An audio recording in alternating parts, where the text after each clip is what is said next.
اعوذ باللہ من الشیطان الرجیم بسم اللہ الرحمن الرحیم یا ایہا الذین آمنوا، اے اہل ایمان، اذا ضربتم فی سبیل اللہ، جب تم اللہ کی راہ میں نکلو، یعنی جہاد کے لیے یا ہجرت کے لیے، ایون علم دین حاصل کرنے کے لیے بھی، کیونکہ صحیح مسلم میں حدیث ہے جو علم حاصل کرنے کے لیے کسی راستے پہ چلتا ہے اللہ تعالیٰ اس کے لیے جنت کا راستہ آسان کر دیتا ہے۔ یہ سب فی سبیل اللہ ہے۔ فتبینوا، تو خوب تحقیق کر لیا کرو کس چیز کی؟ ولا تقولوا لمن القى الیکم السلام، اس بات کی تحقیق کر لو کہ جب کوئی تمہیں سلامتی بھیجے، السلام علیکم کہے، لست مؤمنا، تو تم انہیں یہ مت کہو کہ تم مومن نہیں ہو۔ یعنی راستے میں جب کوئی ملے اور وہ کہے السلام علیکم تو تم یہ گمان کرو کہ یہ مسلمان ہی ہے۔ اب یہ اس ریولوشن کے دوران تھا، کیونکہ ہر وقت جنگ کا دھڑکا لگا رہتا تھا کہ کافروں کا کوئی گروپ حملہ نہ کر دے، تو اس کی نشانی یہ تھی کہ اگر کوئی سامنے سے اسلحہ بردار لوگ آ رہے ہیں اور وہ کہتے ہیں السلام علیکم، یعنی آپ پہ سلامتی بھیج رہے ہیں، تو بس ٹھیک ہے، اب آپ اس کو مسلمان سمجھیں۔ یہ نہیں کہ آپ پریمپٹیو رائٹ کے طور پہ اسے قتل کرتے ہیں۔ اور اس طرح کے کچھ واقعات ہو گئے تھے۔ صحیح بخاری میں آتا ہے کہ حضرت خالد بن ولید کو نبی علیہ السلام نے کسی جگہ بھیجا، یعنی لوگوں کے پاس، کچھ قبائل کی طرف، تو انہوں نے آگے سے، اب وہ بیچارے ان پڑھ تھے، وہ جڑ تھے، ان کو یہ پتہ ہی نہیں تھا کہ ہم نے اپنے عقیدے کا اظہار کس طرح کرنا ہے۔ تو چونکہ اسلام کا غلبہ ہو گیا تھا، اذا جاء نصر اللہ والفتح ورأیت الناس يدخلون فی دین اللہ افواجا، اس کے تحت لوگ جوک در جوک دین میں قبائلی سسٹم کے تحت داخل ہو رہے تھے۔ قبیلے کا سردار اسلام قبول کرتا تھا، پیچھے سارا قبیلہ مسلمان ہو جاتا تھا۔ تو صحیح بخاری میں یہ کم از کم 2 جگہ یہ حدیث آتی ہے۔ حضرت خالد بن ولید کو نبی علیہ السلام نے ایک جگہ بھیجا، تو اب وہ جو پینڈو لوگ تھے، بادیہ نشین اعرابی، انہوں نے بجائے یہ کہنے کے کہ ہم اسلام لے کر آئے، انہوں نے یہ کہا کہ ہم اپنے دین سے پھر گئے، ہم اپنے دین سے پھر گئے۔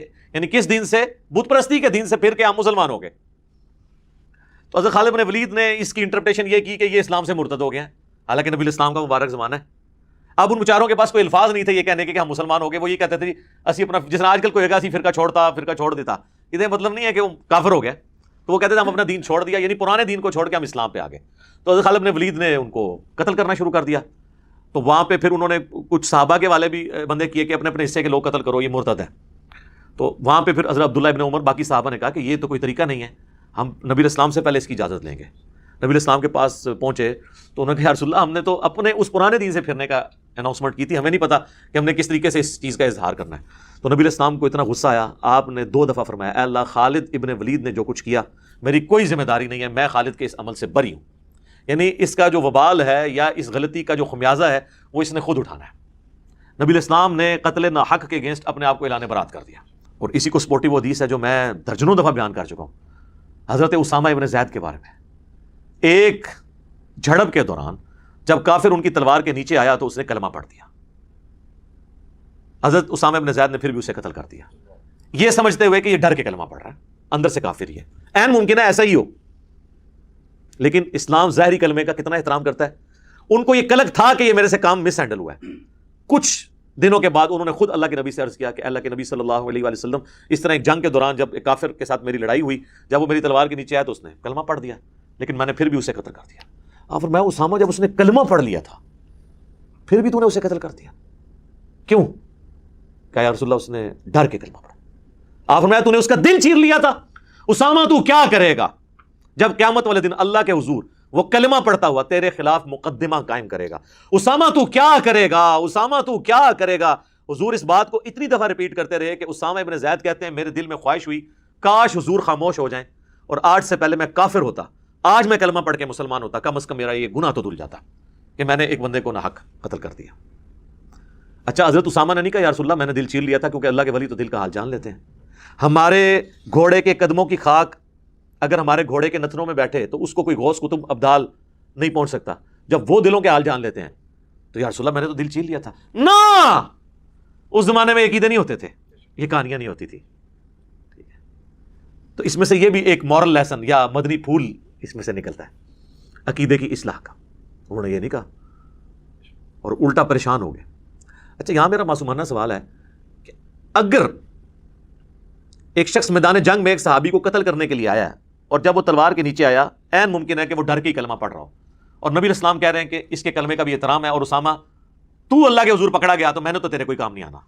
تو بعد کے لوگ اگر یہ کہیں کہ کچھ بھی ہے تیرے محبوب کی امت سے ہیں, تو اسامہ ابن زید کو بھی کہنا تھا یا رسول اللہ کیڑا مسئلہ ہے, کچھ بھی ہے آپ کی امت سے ہیں. ان کو پتا تھا یہ حضور کے سامنے بات نہیں کی جا سکتی. اچھا دوسرا مجھے یہ بتائیے, اگر ایک صحابی بھی کسی کے بارے میں ججمنٹ دے کلمے کے باوجود کہ یہ کافر ہے اور اسے مار دے, حضور اس کی ججمنٹ ماننے کے لیے تیار نہیں ہے, تو آپ کی مذہبی جماعتوں کو یہ کیسے حق حاصل ہے کہ کسی کو اسلام میں داخل کرنے یا نکالنے کا سرٹیفکیٹ دیں؟ سر اگر یہ اتھارٹی اسامہ ابن زید کے پاس نہیں ہے نا, تو کسی مذہبی جماعت کے لیڈر کے پاس یہ اتھارٹی نہیں ہے کہ وہ لوگوں کا اسلام یا ان پہ توہین مذہب کا الزام لگائے یا ان کے بارے میں خود پریمپٹیو رائٹ رکھتے ہوئے کوئی فتویٰ جڑ دے. یہ ہو سکتا ہے؟ ان کی کیا اوقات ہے؟ ان کا ایمان, ان کے پیچھے تو قرآن کھڑا ہے, ان کے تو ایمان کا ہمیں پتہ ہی نہیں ہے کہ یہ کس ایجنڈے کے اوپر کام کر رہے ہیں. تو یہ لوگوں کو سرٹیفکیٹ دیں گے ایمان کے؟ کسی کے پاس سرٹیفکیٹ نہیں ہے. بس جو کلمہ پڑھتا ہے اس کے ظاہری کلمے کا احترام ہوگا. باقی اگر وہ منافق ہے یا کوئی اور ایشو ہے, وہ اللہ اور بندے کا معاملہ ہے, قیامت والے دن پولیس رات کے اوپر وہ الگ ہو جائے گا. لیکن دنیا میں آپ نے ظاہری کلمے کا احترام کرنا ہوگا, اور اگر آپ نہیں کر رہے ہیں تو اس کا مطلب ہے کہ آپ کا مرتبہ صحابہ سے زیادہ ہے, نعوذ باللہ.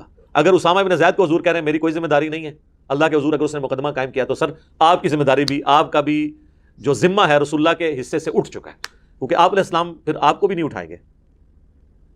انہوں نے نہیں کہا یا رسول اللہ آپ دعا کریں میرے لیے, خیر ہے میں پریشانی ہوگی, کاش میں آج سے پہلے کافر ہوتا تو کلمہ پڑھ کے آج مسلمان ہوتا اور میرا یہ گناہ دھل جاتا. سر یہ حدیثیں وہ ہیں جو بخاری مسلم میں صدیوں سے لکھی تھیں, لیکن وہ بخاری مسلم میں ہی لکھی رہ گئیں, باہر نہیں نکلیں.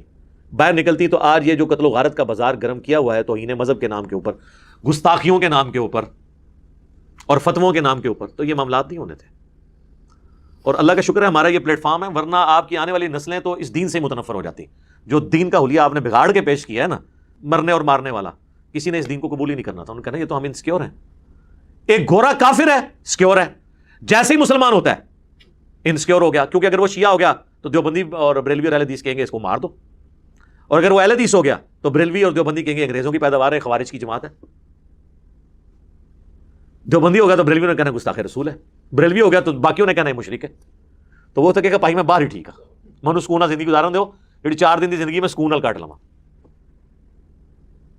اب وہ رچرڈ ڈاکنز جو ہے نا, اس کو کسی نے کہا کہ اگر یہ جو کچھ تم کر رہے ہو ایتھیزم کا جو تم نے فتنہ کھڑا کیا ہے, تو کسی کرسچن نے سوال کیا, ظاہر وہ اس کا کرسچینٹی کے ساتھ ہی سلسلہ تھا نا, تو اگر یہ سب کچھ سچ ہوا اور قیامت والے دن اللہ کے حضور تمہاری پیشی ہو گئی اور جیسس کرائسٹ نے تم سے پوچھ لیا, پھر تم کیا کرو گے؟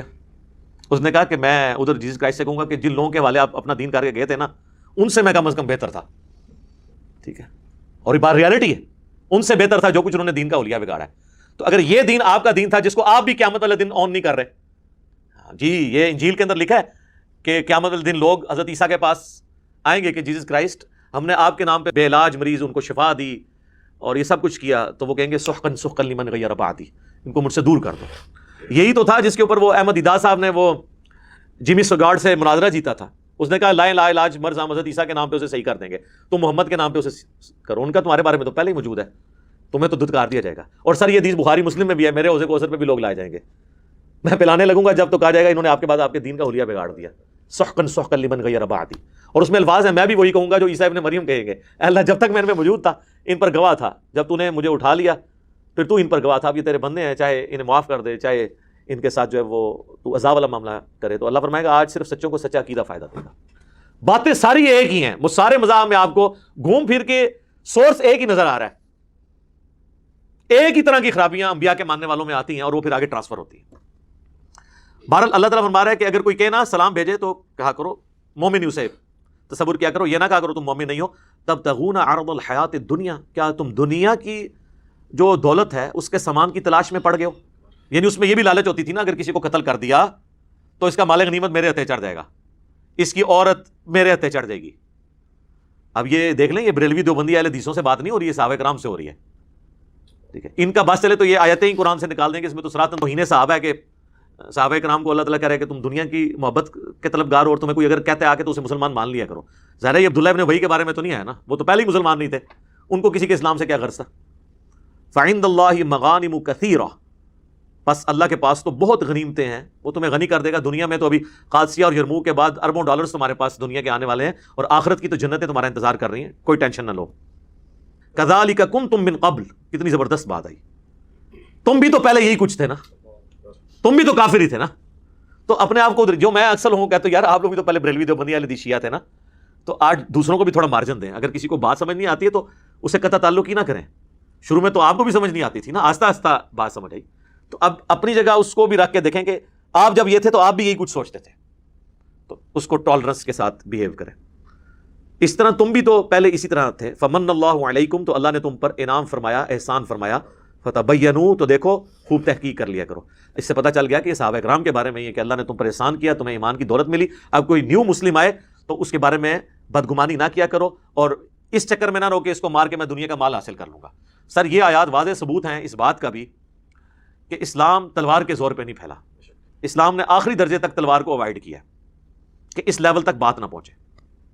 ان اللہ کان بما تعملون خبیرا، بے شک اللہ تعالی خوب واقف ہے اس سے جو کچھ تم کر رہے ہو.